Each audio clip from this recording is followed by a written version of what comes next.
guys, it's Zara. Welcome back to my channel. It's been a while since I uploaded a video. I was sick, which I still am, so if my voice is kind of messed up, that is why. So today I'm going to talk about 21 lessons that I've learned in 21 years that I've spent on this planet, and this is something that I would tell my younger self, and anyone who's under the age of 21 can take it as advice, and people who are above 21 or are 21 can still take that advice, or you can see if you relate to these experiences. So since we've established that I suck at intros, let's just go right into the video.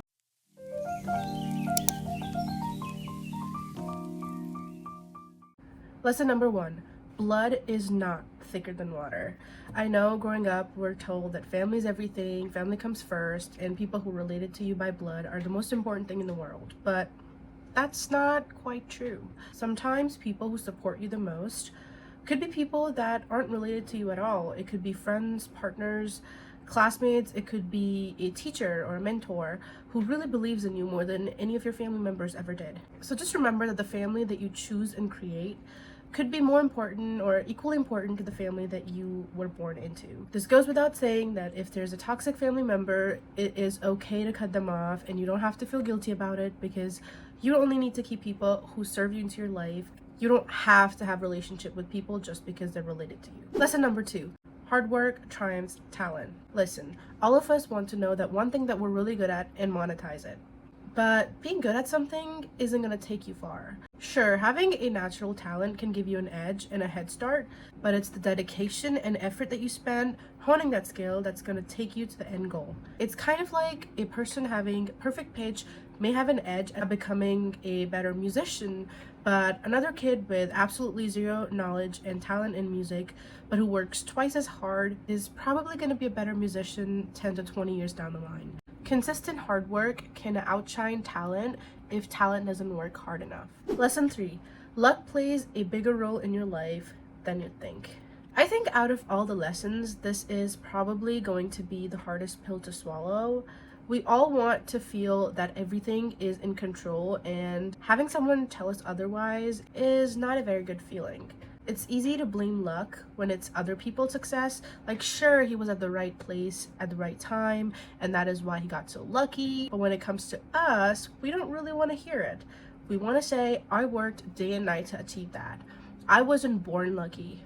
It is the hard work that I put into it that made me who I am today. But you need to realize that that may not be entirely true.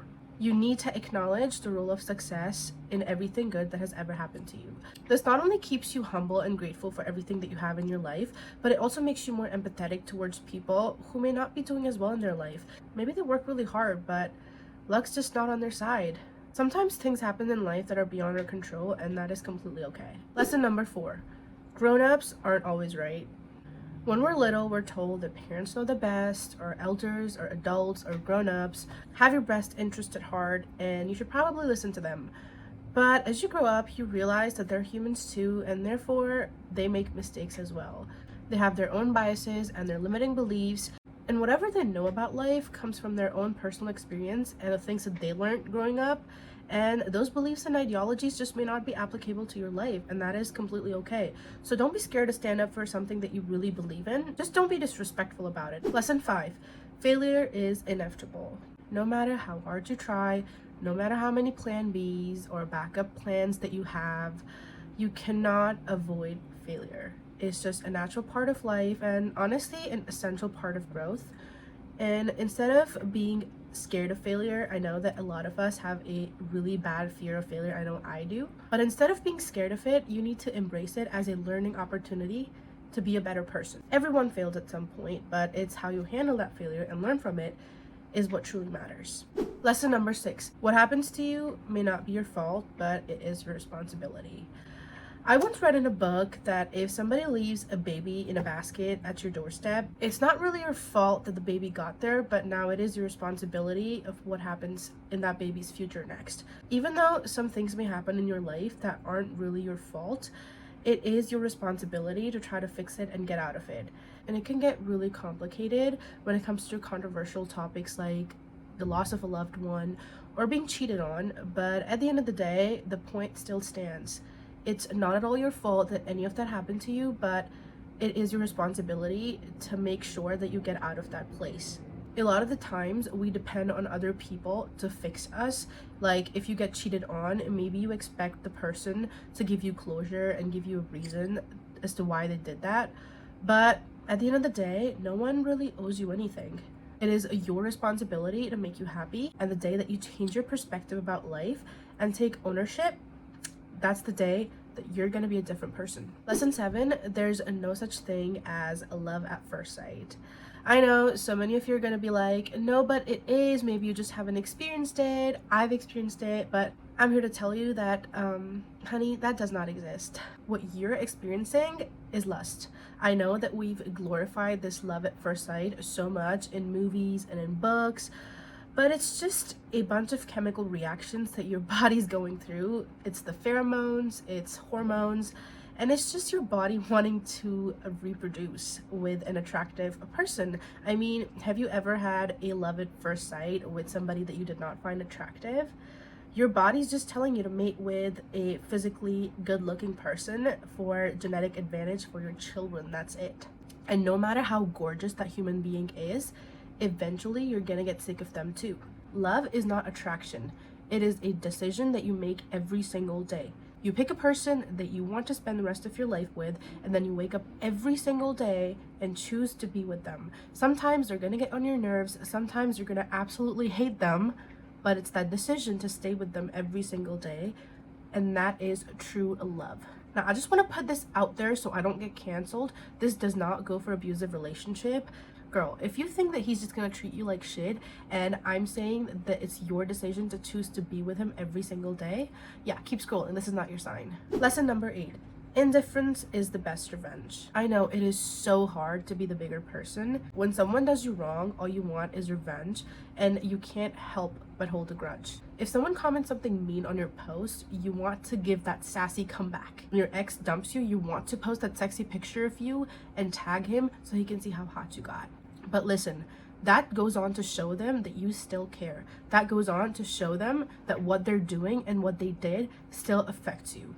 The biggest revenge that you can take is just not caring about their existence.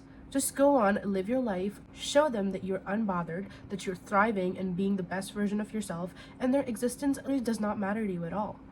That is the best revenge. Lesson number 9. Most of your friends are not going to be in your life 5 to 10 years down the line. I know when we're in middle school or high school, we just think that our best friends are going to be in our lives. They're going to be our best man or maid of honor at a wedding. But I hate to break it to you, but most of them aren't even going to be in your life once you graduate. You're friends with most of them simply because you see them every day. Sure, you may still be online friends after you all go off to college. You will have a catch-up lunch every once in a while, but you guys won't be friends the way that you are right now. I had so many different friends growing up, and I'm only in contact with 2 of them. None of them live close to me. I see them every few months, and I call and text them occasionally, but I'm pretty much out of touch with everybody else. So don't pass up opportunities when you're in school for the sake of your friendship. You don't have to hurt your friends, but it is time to be selfish. Give this time for yourself because this is the most important time to build your future. Don't cry over friendship breakups or think it's the end of the world if a friend backstabs you. There are going to be 20 different friends in the future to replace that one. Lesson number 10. Money can buy happiness. Now, I know money can't buy everything. Like, it can't bring back the dead or make you the president of the country or cure a really bad disease. But it does make life a lot better, significantly increases your chances of being happy. If you have a deadly disease, money probably can't cure you, but it can give you a better chance of survival by getting the best medical attention. A lot of people, for some reason, are scared to admit that they're materialistic, that they like money. They're like, no, I'm not a materialistic person, because they automatically think that loving money means you're a gold digger, when it does not. It's a sad reality of life that we need money to even survive in this world. So it's okay to want it. Look, we all like luxury, we all like expensive shit. Who doesn't? And the people who are saying that they don't have just not had a taste of it yet. My camera's about to die. Hey guys, this is the editing Zara. I was making the thumbnail and I actually initially planned to do 21 lessons in 21 years, but I got tired and I ended up only doing 10 and my camera died. So let me know if you guys want a part 2.